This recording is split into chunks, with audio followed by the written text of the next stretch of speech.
Hey everybody, I'm so glad you joined me today. You are tuned in to Navigate, and I'm your host, Tim Austin. And today we have two very special guests joining the show. They are longtime friends and colleagues going back a number of years to when we served together in Central Asia. And while our paths have taken different twists and turns, it's always good to catch up as friends, and for the sake of this show and our listeners, to tap into their experience and wisdom on the very important but often confusing theme of suffering. Suffering is a universal theme. It runs throughout life, and we're all impacted by it one way or another, whether we experience it firsthand or vicariously by what's happening around us. And Tracy and Brandi Welterlen are uniquely equipped to share on this topic today. The Welterlens have worked cross-culturally for 17 years in Russia and Central Asia in the sphere of Bible translation. They have two kids, a girl in her first year of university and a boy in high school. They've lived for several years in Southwest Germany, where Brandi serves as a counselor and Tracy is a director of technical services to support translation and language projects. And what isn't disclosed in that short bio are some real-life experiences as cross-cultural workers which have profoundly shaped their views on suffering. So this interview, it took place from three separate locations: Germany, Texas, and California. And as a result, the ranges in volume can differ significantly, but don't let that deter you. Just turn it up and listen in. You're in for a real treat today. So let's jump into my conversation with Tracy and Brandi Welterlen. Welcome, Tracy and Brandi. It's so good to have you on the show. I'm excited for this conversation. Thanks. We're happy to be here. Yeah, thanks, Tim. Yeah. It's we go a ways back. So our times overlapped in Central Asia and serving there as workers for quite a number of years, and we don't often get to catch up now these days since we're in different places. I think the last time we caught up with you was we were at a conference in Budapest, and we rented a car and drove somewhere to Slovenia or Slovakia, and you guys came from Germany and we met up. Yeah, we met in Slovenia, as one does. That's right. Slovenia of all places, right? Yeah. And then what's the name of the town? Ljubljana. Ljubljana. It's just fun to say. Yeah. Yeah, we had a little. You remember the name of the town? I didn't remember. I remember the nice lake we were by. That was cool. Yes. Yeah, that was fun. And our kids, of course, grew up a lot of their years, younger years together, and. Our girls were good friends. And so, it's a lot of things have happened, but we have some great memories and date nights, right? We did our date nights together. Yes. Yes. We played Cranium, Girls Against Guys. Guys always won. That's not how I remember it, though. I think we may have brought our laundry over to do or take showers at your place when the water was frozen at our house, or sick and moaning on your couch or something.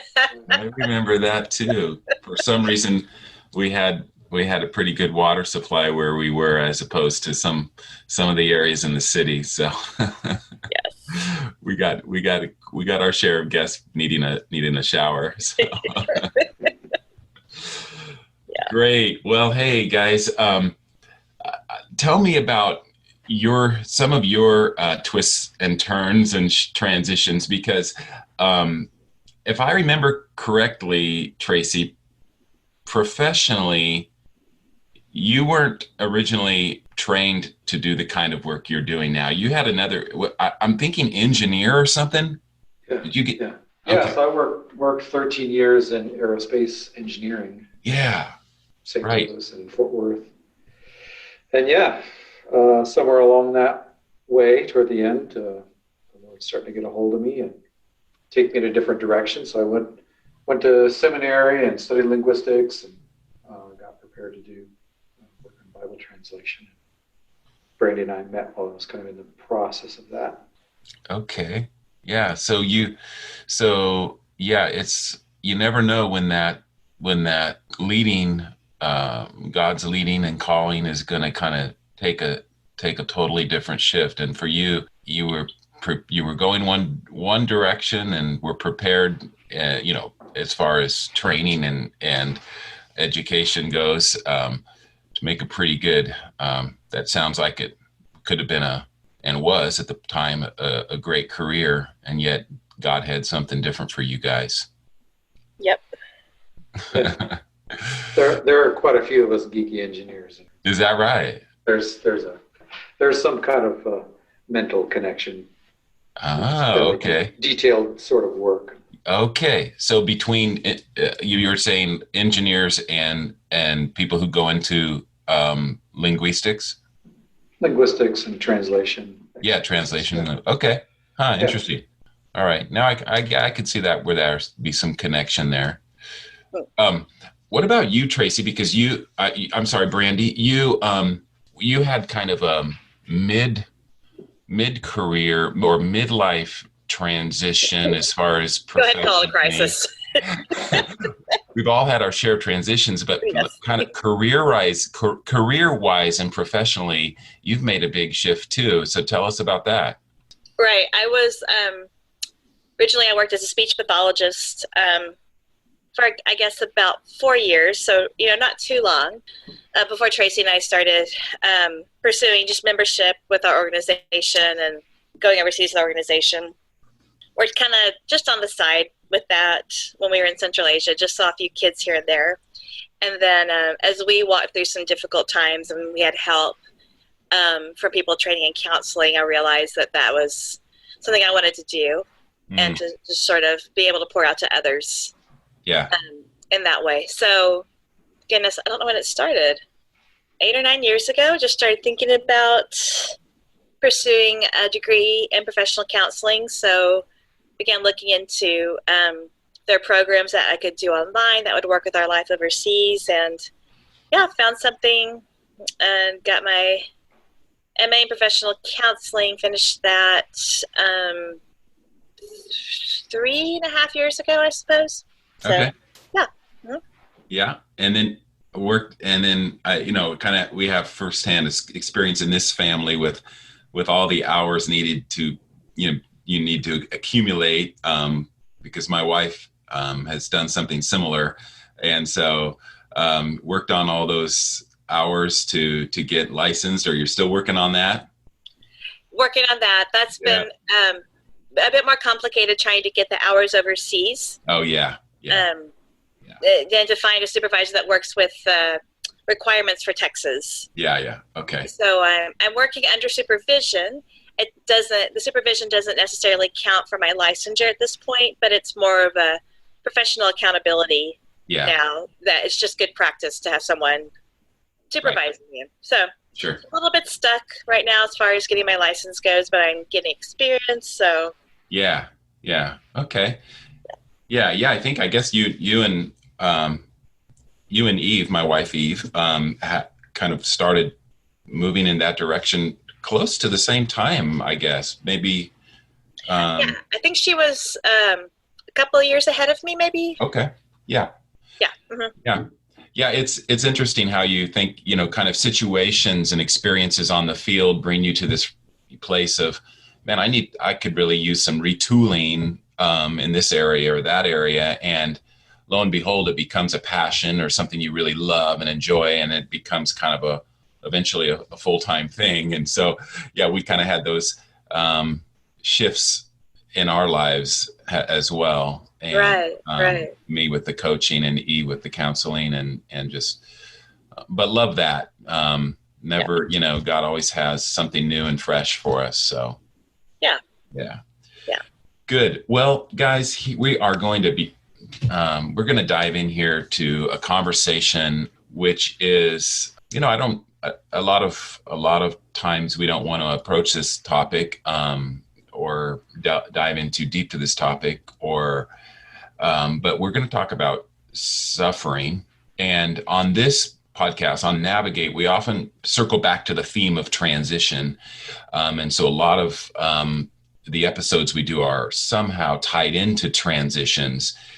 And obviously when it comes to suffering, transitions, especially rug pulled out transitions, I like to call them, like those kinds of transitions that catch us by surprise, Right. can set us on a journey of suffering or just some kind of new challenge in our lives that we have to look at and deal with. And sometimes from our limited perspective, we need to, we're kind of being retaught, reschooled in these areas. And I think suffering is that one that we just kind of keep coming back to, and in some ways, depending on life situations and circumstances. So we may talk about transition, but I wanted just to focus on this whole topic of suffering. And during our years in Central Asia, which many of them overlapped as we lived and served there, you guys, and we did as well. We saw many, firsthand, we saw many degrees of suffering, and we entered into it in one way or another, just by the very nature that we were surrounded by suffering, and the poverty around that, and the effects of civil war there in the country, and all of that. What impact did suffering in that context have on you guys? Yeah, well, for me, it really shook up my worldview. I kind of came from this American narrative that you work hard and you're diligent and you're careful and you follow the rules and you pull yourself up by the bootstraps, mm-hmm. and there's success, right? Yeah. But we saw people around us who, it didn't matter how hard they worked, there was always somebody ready to take away what they had earned, or illness comes, or there's always something. Many of those people are just kind of on the edge of survival, and so my notions of how the world worked just started to look pretty ridiculous. Mm. Yeah, I felt like it just seemed like there was so much there. Like you would hear just story after story of just hard lives, mm-hmm. hard situations that didn't seem fair. And it just often felt like, what can you do? Like you look at all this suffering and this pain that these people experience, and it's just, it's so, there's just so much of it there. And it felt like, how do you reconcile this? How do you reconcile this with what we've experienced to be God's goodness and what you see around you? Mm-hmm. Yeah. And I could say the same for us. And it was, I think that because of our, as a foreigner, just kind of the automatic status you have as a foreigner, and in some ways you're insulated from that. But when you sit with people in that suffering, and I just remember countless times, we would be invited to attend a memorial or funeral, or upon the passing of a friend or a neighbor, and you would see so much just the way they grieved and the way the people experienced loss there and expressed loss, the mourning and the grieving. And we would sit with people and sometimes there wouldn't be a lot of words or conversation, but so we actually learned quite a bit, in terms of how to sit with people in their pain and in their suffering, to listen, and which I personally wasn't very good at, or had little experience in that whole area, in my life. So it was really challenging. So when you when you talk to people in these places and develop relationships with people who can't even they're just making it day to day, barely, or can't feed their families. They can't get the support, the resources they need to scratch out a living, and it just, yeah, it really shakes up your view of and your theology as it, if we you have to kind of rethink how you think of sovereignty and justice and fairness and God's goodness and all that. What you mentioned, the funerals, I remember the first time I overheard, down the street from us, there's a particular time when the women of the family and neighbor women come and they mourn. Like the custom is like this wailing. Mm-hmm. And it was freaky. Yeah. And Brandi, you've been to some of those things. It's it was. I thought it was really strange, but then, I thought this is much more like first century biblical culture, and I wonder if those practices aren't healthier than kind of our Western way of just kind of stuffing those feelings down. Right. Yeah. Brandi, what did that feel like? And you're in a context of, a funeral, and these women are gathering and just mourning like that, wailing, as Tracy said. Mm-hmm. It's just so much out of my context, what I was familiar with. Like I thought, I didn't know what to do. And we just sit there and be, which I think is a gift. It's a gift for people to give them that, to give them your presence. But at the time, it just felt like, I'm unfamiliar here. I don't know how to wail. Yeah. Like, what do you do? But I think looking back and just being there just means so much to anyone in that context too. No, I could not wail with them, but I could be with them. Yeah. And sit with them. So. Yeah. That was, but as Tracy, as you said, that's quite a shocker, to even just to hear that, and to that expression, giving voice to the grief and the loss in that way, which you just don't see a lot. You see a lot of more, maybe what we would say stuffing it, and just we tend to grieve and mourn quietly or not at all here in our culture. So crank it down. Yeah. I don't think that's healthy at all. Yeah. Right. So we learned some things, and hopefully that will, I think that just sitting with people in their pain is a big lesson out of all this, and how important that can be, right. And meaningful it can be to them. So there's obviously there's a lot of confusion in Christian circles concerning suffering. And why do you think that is? This is an area I put a lot of thought into. When our son was 2 years old, he was diagnosed with muscular dystrophy.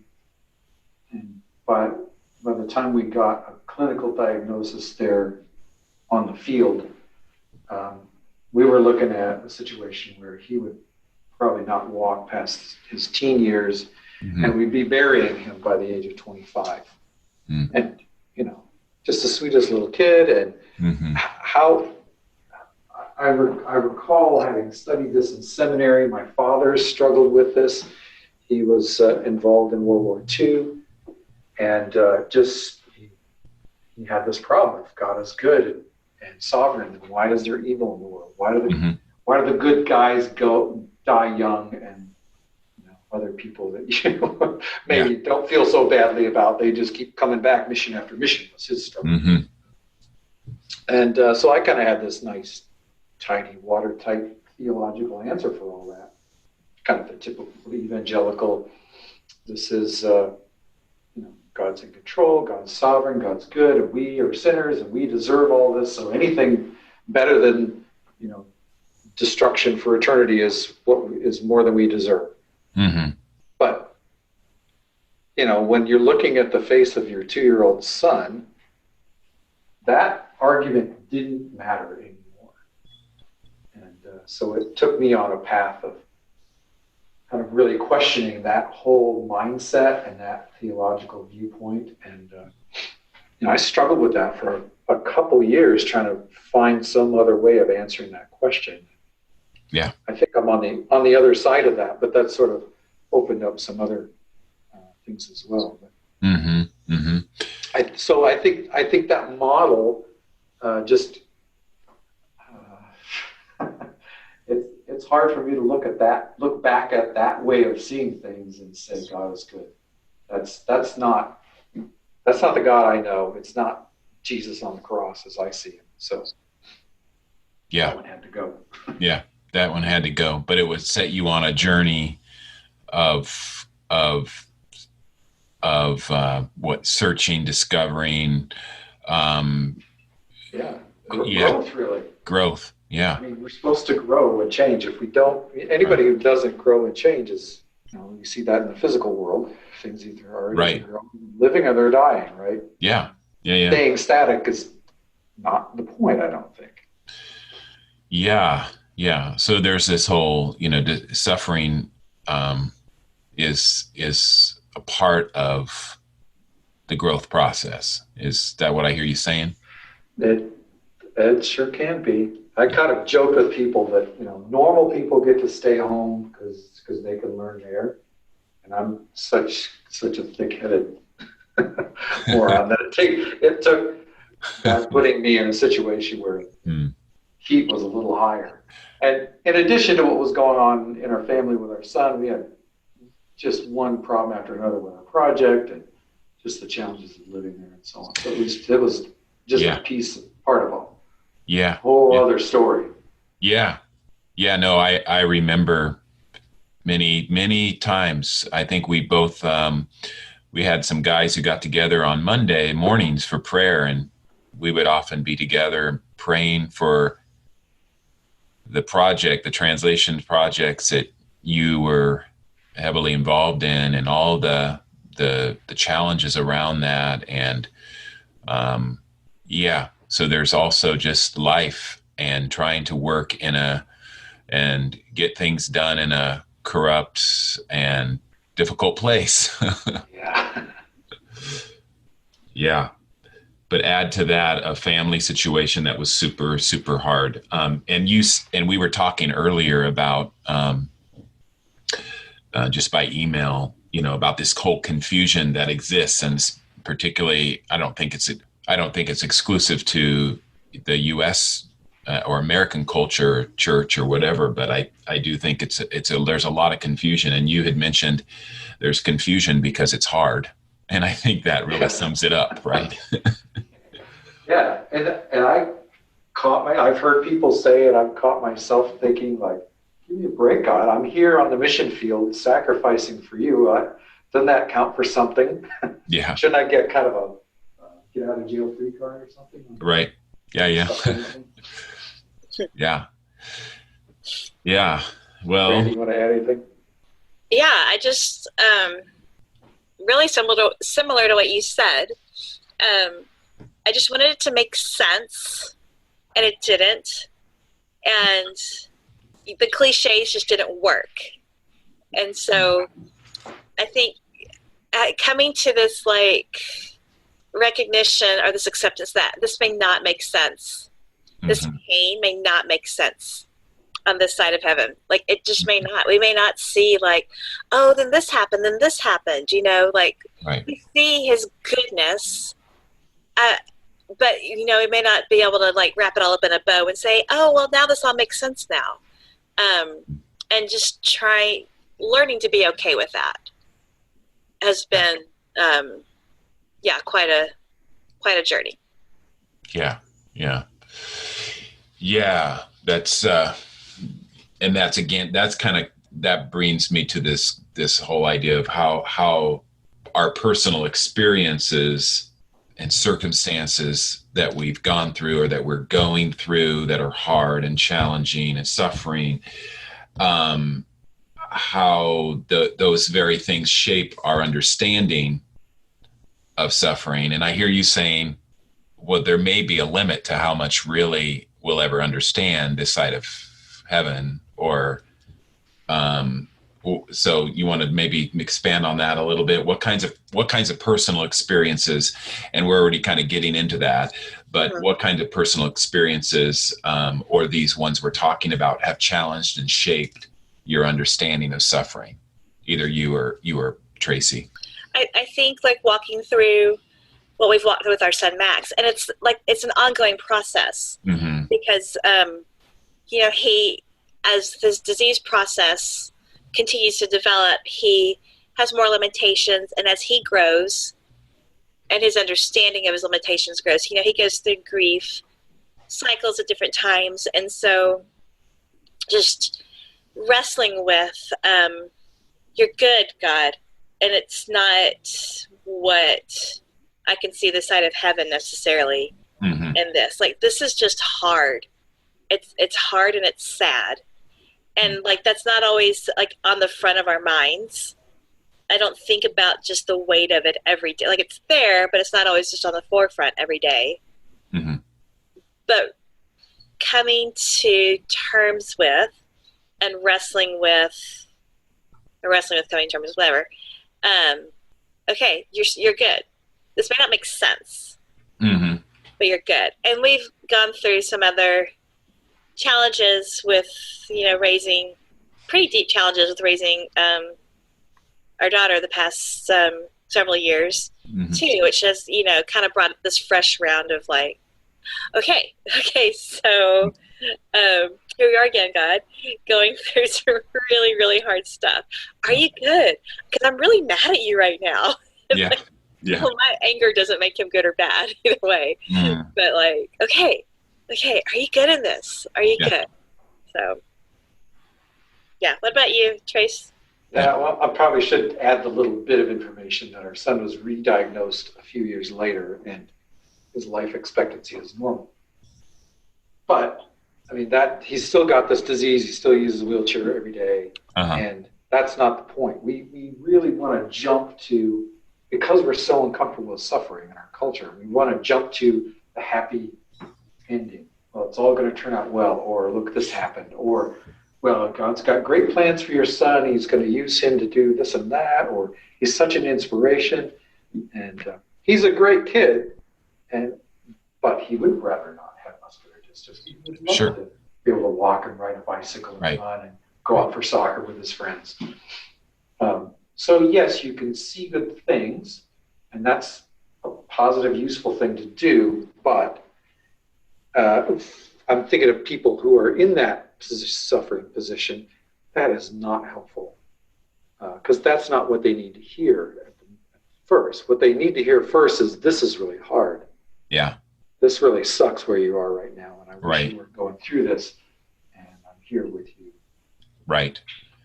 So you're saying what they really need to hear is more of acknowledging the pain, acknowledging the hardship, acknowledging the suffering, and either say that or just sit and listen, or just shut up and say nothing at all. But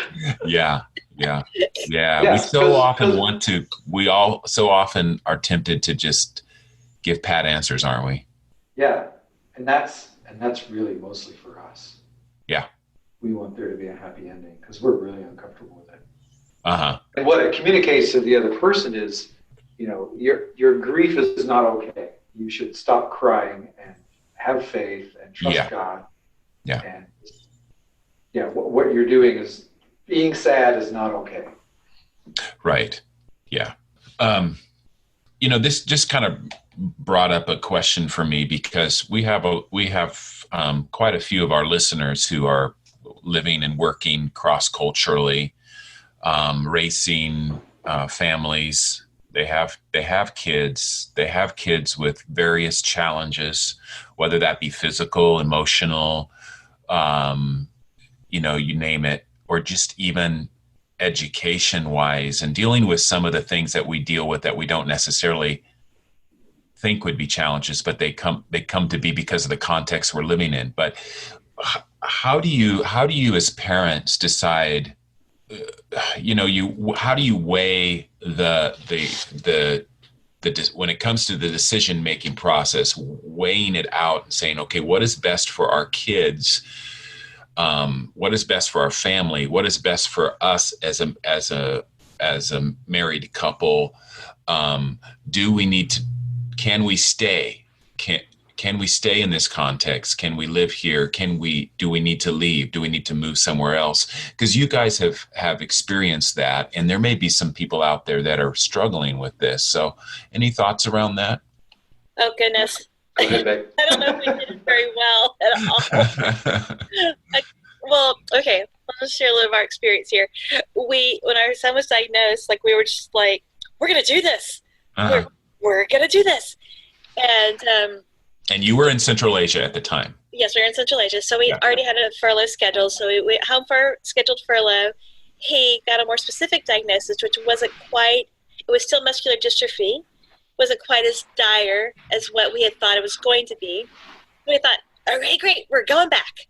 And it was just hard because we were still living with this, I guess, grief, and we're still trying to understand how we understood it theologically and whatever, and feeling very protective of our son in an environment where actually strange accidents do happen and weird things do happen, and the medical system isn't so great there, and feeling just like the sense of hyper arousal about every possible thing that could happen to him, and feeling so protective was kind of exhausting, kind of put us at our margin.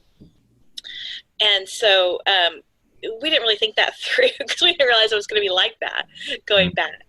I know I was living there was no margin for me because I was just so thinking all the time about, just grieving, caring for him, caring for our daughter, and how it was impacting them, and then just feeling so hyper vigilant about his safety.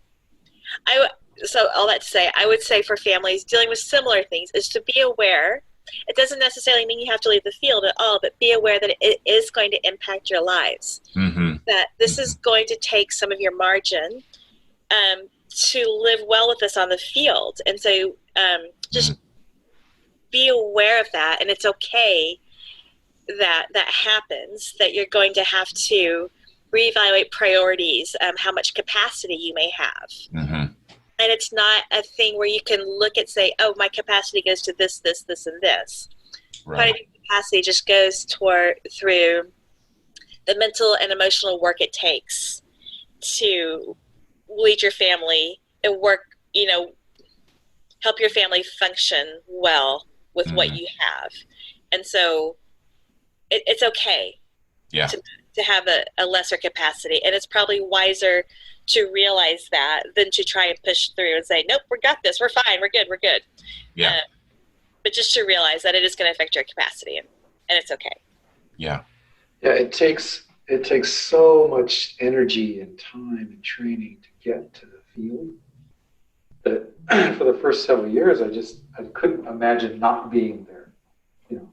This is God's call. And it's plan and yada, yada. So, failure was just not an option for me personally. It was really an unhealthy way of looking at things, and it put a lot of pressure on our relationship. We could not ever even have that conversation about should we go home. Yeah. That's what I was thinking about, just the tension and the conflict potentially with husband and wife in some of these areas, depending on how we are dealing with the situation, and even some of our own history and theology of suffering comes into play there. And how did you guys, because we were talking a little bit about, things getting shaken up here in terms of our belief system, and then setting us on a journey toward growth and discovery. So how do you do that together, but also give space to each other to wrestle with God on their own terms and in their own way? Because there is obviously the potential for conflict, disagreement. How did you guys find yourself doing that? Good question. Well, yeah, here's the answer. Keep trying to hold it together until you burn and crash in burnout and depression. Yeah. And then you're forced to go off the field. I mean, this is the recipe for success as far as I'm concerned. Well, that's what we did anyway. I don't really recommend it.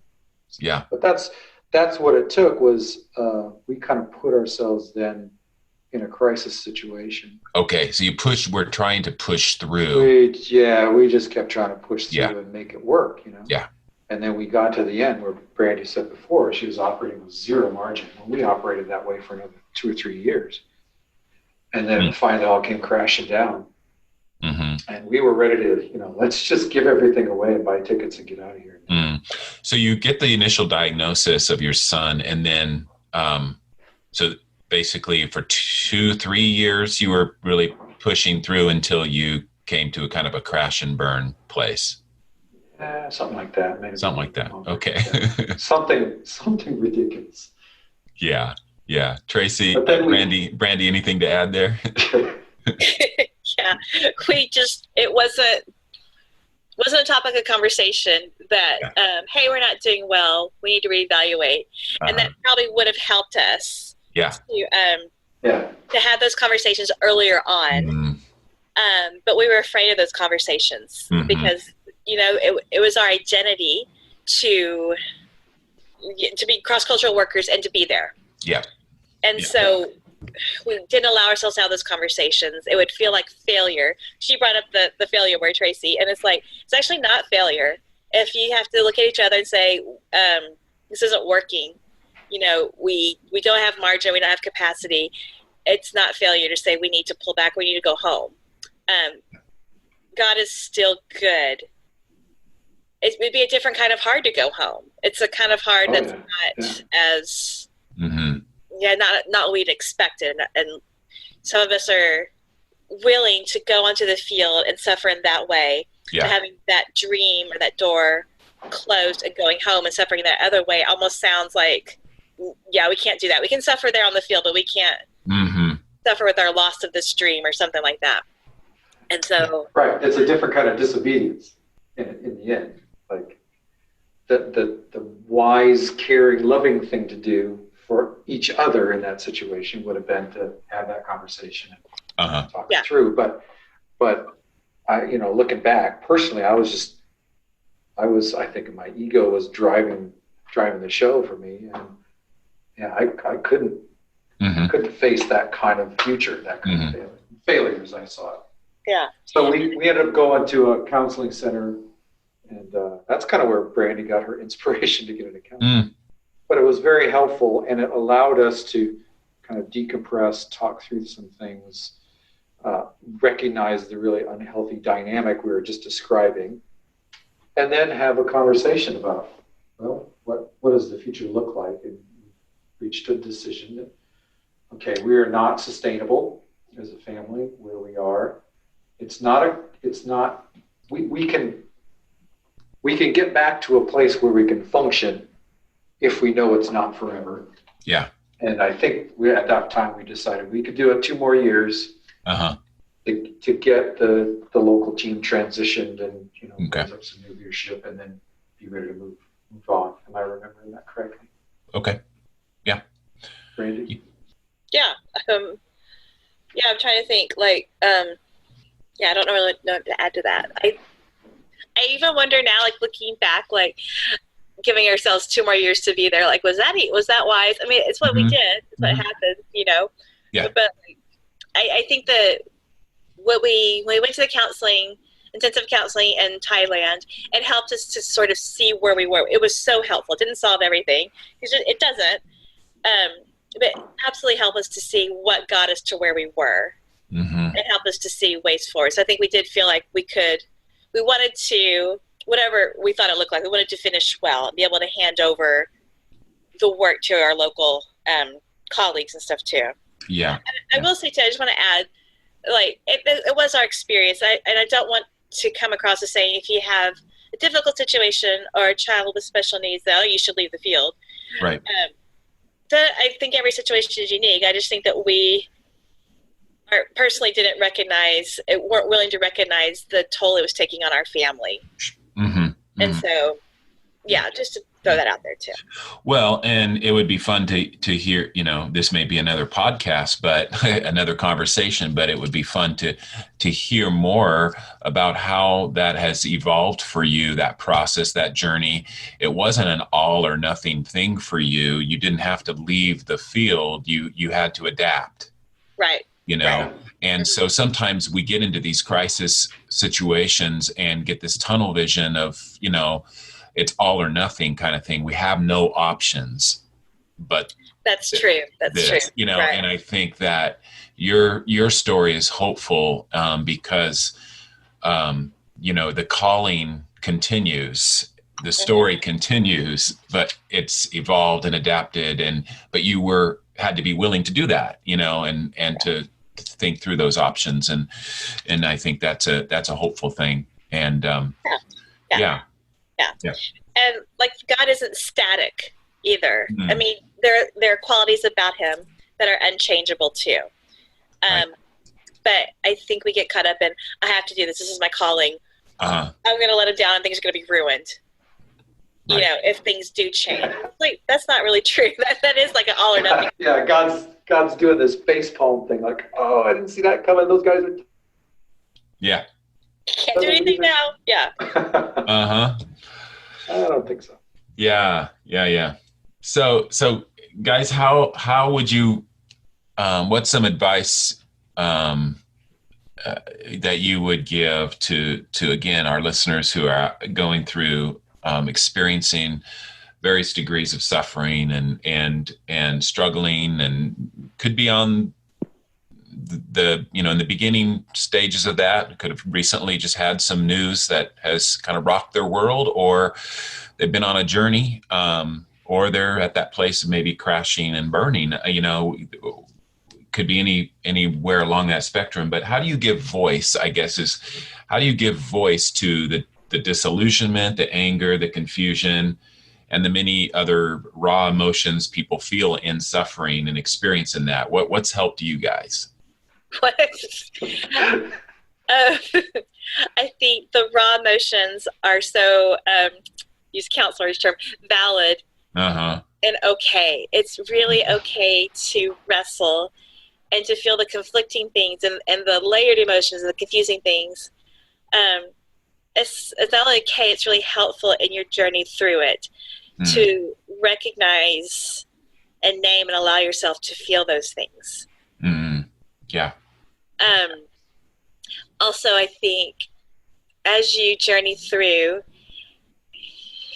as you allow yourself to feel, allow yourself to wrestle with the Lord, he really does build beauty into the process and into the story, to where, I say, the cliches are just so frustrating to me. But I will say that so much beauty can come out of the really hard stories, the unexpected turns.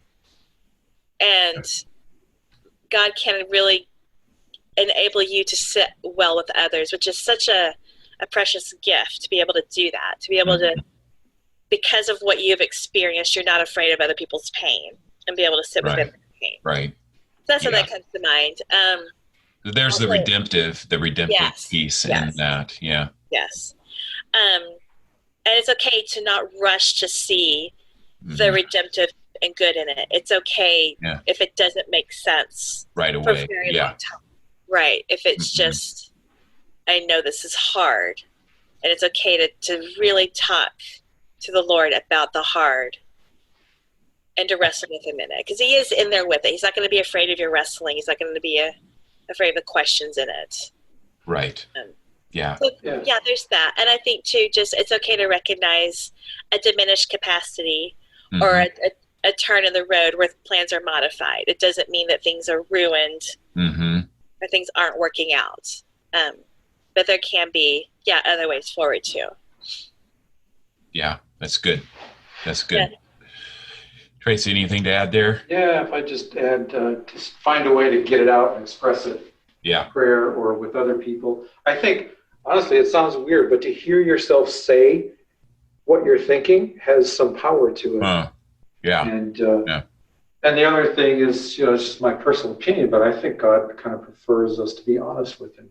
And I think somebody said the truth shall set you free. And I don't necessarily think that's a capital T truth about some kind of theology. It's about just be honest about what's really happening.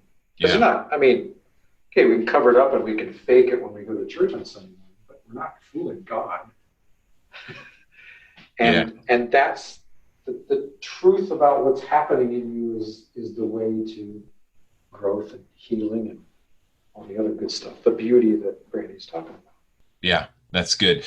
Yeah, allow yourselves, I think you mentioned, Brandi, allow yourself to feel, and the feelings and the words kind of come out, play off of each other, right? They come out at this as you're allowed and feel free to express more the words, the raw emotions, then you are allowing yourself to feel. And I think there's something to be said for allowing each other to feel too, as spouses, sometimes depending on how we're wired,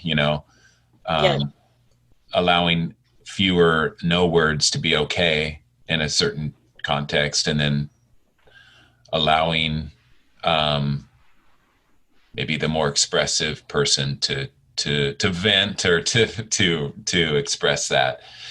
There is there's something to be said of giving space for each other, for sure. Yeah, I remember actually John and Becky Leverington, who you and Eve know. Yeah. They met with us. They happened to be at our conference, which is just when we got Max's diagnosis. And Becky said, well, you guys are going to grieve differently. Yeah. And so learn to give each other room for that. And that was really helpful because, as Tracy and I are very different people, grief looks different on us. And his grief is, the way he processes it is very important to him.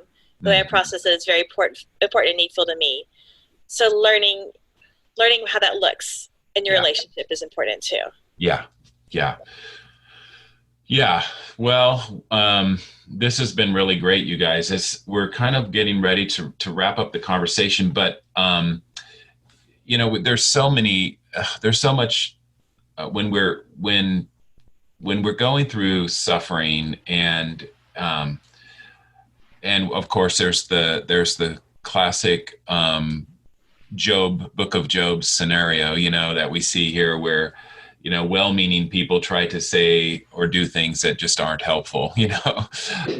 What have as those who have come alongside, and at some point all of us are called to come alongside those dealing with loss and suffering. What would you say? Things that maybe well-meaning people have tried to say or do that just hasn't been helpful for you. Maybe we can just gain some of your thoughts on that. Yeah, it was kind of weird how many times it happened, but we have these local friends in Central Asia would say, oh yeah, I knew this guy, some relative's child of ours or a neighborhood kid was like this. They were not very strong in walking and so on. They just got some special massage in it and it's all better now. And, it's in that culture, it's particularly intense because it's kind of like the culture of Jesus' day where illness is seen as a curse from God. So you didn't see disabled people in wheelchairs out on the street. Well, partly because they didn't have medical equipment. But it's a shame to the family to have that kind of illness. And so they were kind of kept at home, sort of hidden from the rest of the world, because that brings shame on their family. But you very seldom saw disabled people out in public, right? Yeah. And if you did, they were often begging. Yeah. Right. So it's not dissimilar from Job. I mean, Job's friends came and said, well, you must have some sin in your life because this bad things have happened. Yeah. In Western theology, we've kind of moved away from that, but it's still kind of around there. There's a little bit of a doubt. Yeah. I think people meaning well have asked us if we've prayed, and it's like, well, yeah. Did you just ask me that? Yeah. There have been people who have prayed over Max and then been like, okay, you're healed. And it's like, And I really didn't want that to affect Max's faith. Sure. Or his belief in God's goodness. Because he can heal. He is absolutely able to heal. But that doesn't always happen. And he's still good. Yeah. We don't understand it really, but he's still good. And that's been like, I wanted to just say, okay. Yeah. Yes, pray for him and pray with him. Mm-hmm. But be really careful about what you're communicating to him in this too. So. Yeah. Good. Yeah. Yeah. Again, these are often well-meaning people, and it's hard not to just like you say, Brandi, just to get so frustrated and angry at those kind of pat answers or things that people say that would in their good intentions, but yeah. And I think this is just helpful for us, as we've talked about today, just how sitting with people in their pain and listening well and being slow to speak, and just so many things that are just pretty basic, but super, super important for us. Great reminders. Yep. Yeah. Good. Well, last question for you guys here, I think, unless something else comes up. How can we best support those around us who are suffering, whether they be immediate family members or others in our places of ministry and life? How can we best support them? One thought I have about that is just that communicating that God sees them. I like the notion of solidarity. That's kind of a new theological notion to me. You could even see that the cross is about solidarity with humanity. So if we kind of take it from that point of view, we're just demonstrating that we're with people, and that the cross shows that God is with us as well. In that sense, He knows your pain. And, and that really is the incarnational model. That's another good term for it. Yeah. And Jesus told his disciples, the stuff that I've been doing, you go do that too. So and it may not seem very like a big deal, but Jesus talked about a cup of cold water that seemed to matter to him. So that might be the risk of you going into a situation. You think, well, I don't have the answers for people. I don't know how to relieve their pain. That's not the point. It's just be there and respond and grieve with them, and that is worth more than. That's good. My opinion. I think also, just going back to where someone is in their suffering. If it's like something that's just hit, it's really intense. Okay, hierarchy of needs here. Do they need meals for them? Do they need someone to do their laundry? Mm-hmm. And this is just practical stuff, but instead of saying, let me know if you need something, how about take the burden off of them letting you know if they need something, and say, I'm taking your laundry and I'll bring it back tomorrow, or this is the day I'm bringing you a casserole, or I'm going to. Cross-culturally, it's a little different because you wouldn't take a casserole. That's good. Yeah. And and just keep in mind that kind of physiologically, when emotion is really, really strong, it's just sapping all kinds of energy out of you. And it's basically turning your brain to mush. So, their ability to figure out what they need is pretty minimal. So feel free to jump in. Yeah.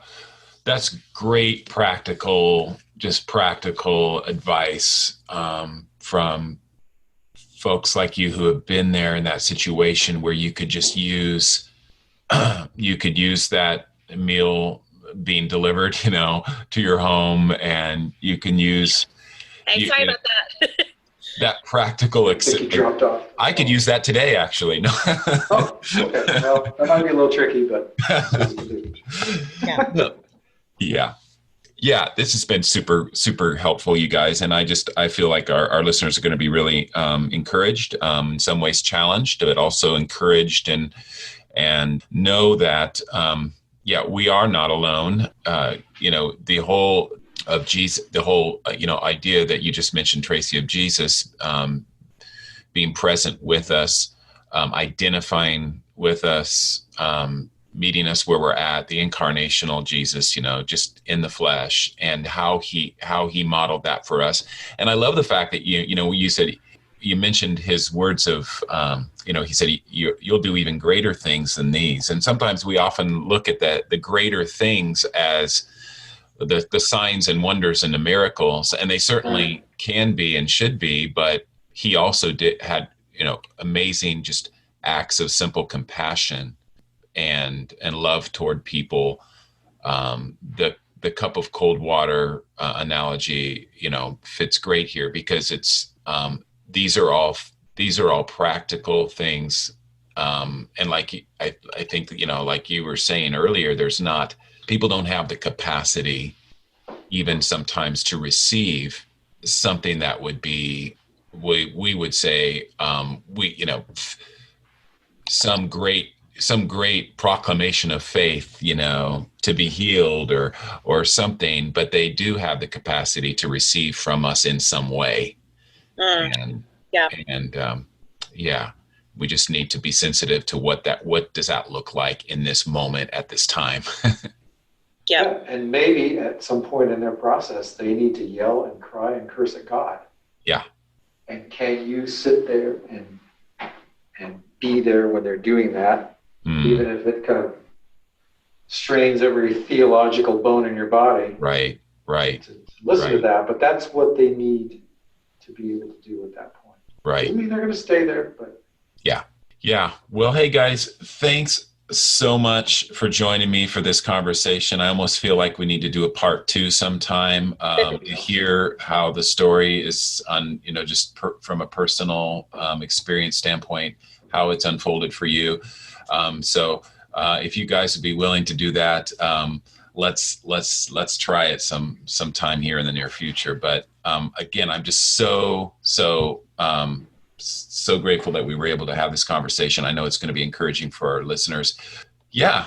Thanks for joining me, Tracy and Brandi. And I hope we get to meet up sometime, whether it be somewhere in the middle of Europe or back here in the States or wherever that happens. But I think we're about due, for a face-to-face.